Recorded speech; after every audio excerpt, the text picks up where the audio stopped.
In his childhood, he'd helped the adults as they carved and gouged and sawed and sanded, making magic out of trees.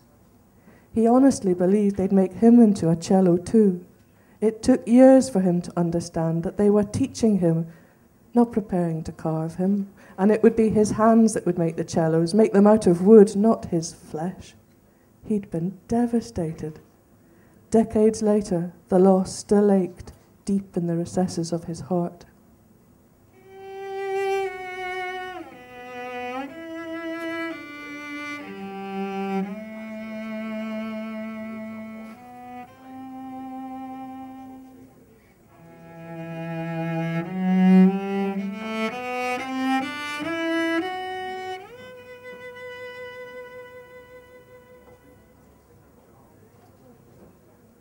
The old craftsman woke to the sound of cellos screaming. Men were in his rooms, their oil lamp illuminating faces half hidden by scarves and straggly beard. He stumbled towards them, waving them away from his cellos. The men pushed him hard, and he fell heavily. "You selfish wee shite! Folk are freezing to death on your doorstep for want of a fire, and you've enough firewood up here to keep the whole stair warm for a week." The man aimed his boot into the belly of the youngest cello, still wet with blood-red varnish. The old craftsman gasped in pain as the cello splintered.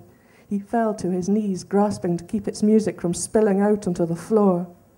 Foreigners, no notion of community.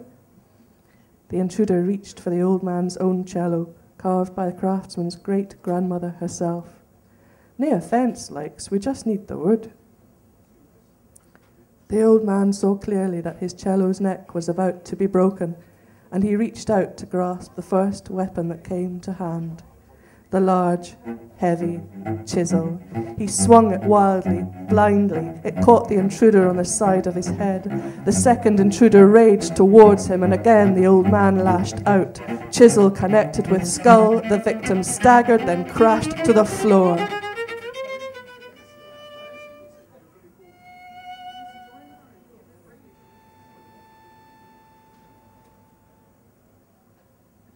The old man used the last of his strength, dragging each body out onto the landing.